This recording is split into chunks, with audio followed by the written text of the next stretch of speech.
is Johanna Senk. I'm an assistant professor at Sussex and a team leader at Jülich Research Center in Germany.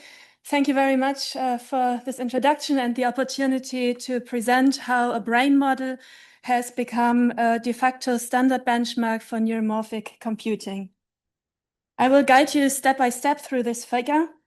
This model, PD14, comprises all neurons, about 80,000, and synapses, 300 million, below 1 square millimeter of cortical surface. The canonical microcircuit represents the basic architecture of the cerebral cortex, and it's conserved across species and modalities. Therefore, such models are relevant for the generic computing principles of the brain. This original model was proposed by Potjans and Diesmann. Simulating this model results in spike times. These are the dots here of each neuron over a stretch of biological model time.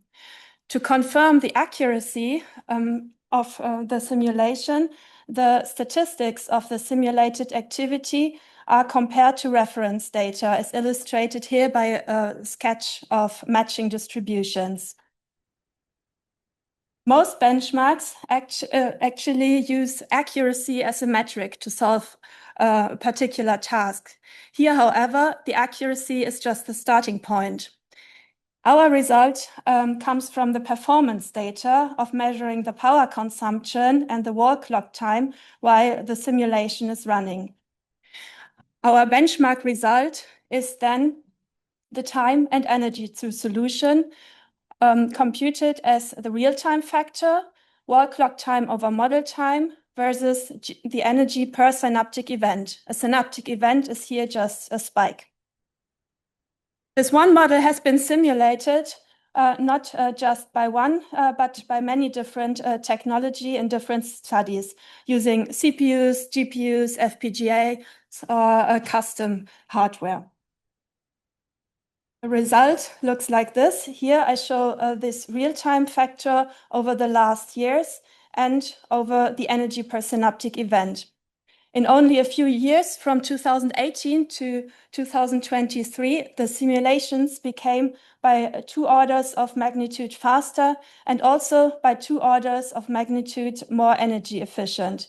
Here in this double logarithmic plot, we have a line with slope 1 for orientations. All these data points come from independent studies, and many authors have come now together to review this development and reflect on these results and what will become possible in the future. Some more details. In 2018, the initial data emerged in an established CPU code. NEST was simulated on a CPU cluster at Jülich Research Center, but while it was used as a reference technology here, it showed the highest energy costs. In this study, we compared NEST with the digital neuromorphic hardware Spinnaker that is developed in Manchester. Spinnaker met the accuracy goal, but had a slowdown at that time. In the same year, these previous attempts were outperformed by the GPU code Gen, developed here at Sussex. Only a year later, Spinnaker reached its real-time specification. The real-time is indicated by this horizontal line here. And this was then followed by a series of additional data points from conventional technologies, from CPU and GPU, that surpassed this real-time barrier. A new GPU code, NEST GPU, developed at the University of Cagliari in Italy, emerged, and faster than real-time simulation has been achieved on just one commodity CPU. Finally, FPGAs entered the race with impressive results on first using procedural connectivity. That means not storing all synapse information, what we usually want to have, but then we see a big jump to 20 times faster than real-time simulation using an FPGA cluster. Adding another dimension, the semiconductor technology as another panel.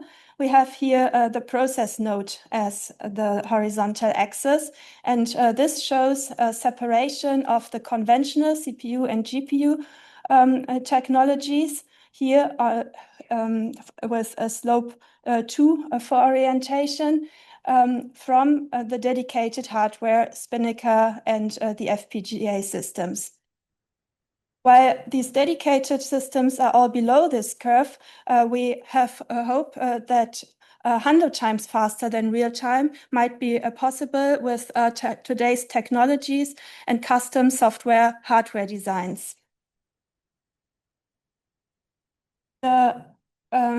This story is summarized in an article that is currently available on Archive, and it has been just last week accepted for publication as a topical review in the journal Neuromorphic Computing and Engineering.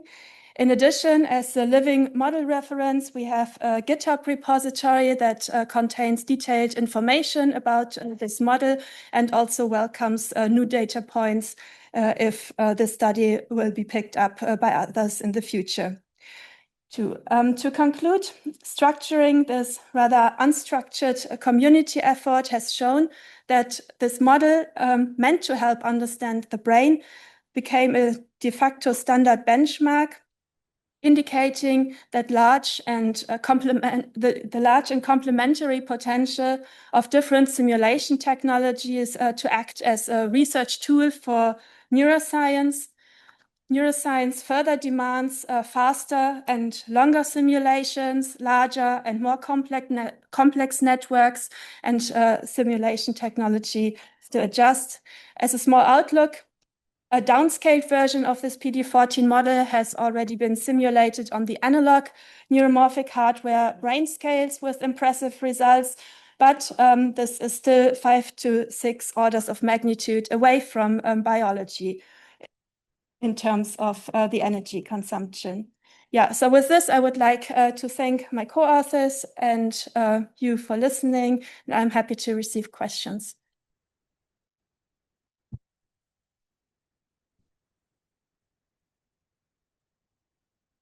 Yeah, we have questions.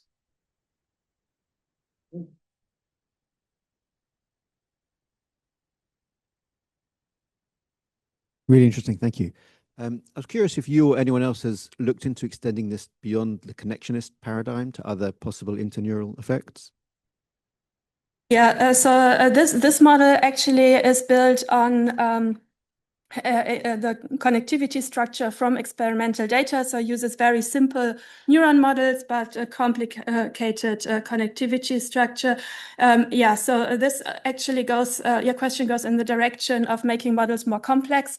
So having, for example, multi-compartment neuron models that involve dendritic processing. And of course, this requires, yeah, also a different kind of optimization and simulation technology for the future. So what we usually try to develop is a generic simulation technology that is not optimized for one specific model, but can simulate a range by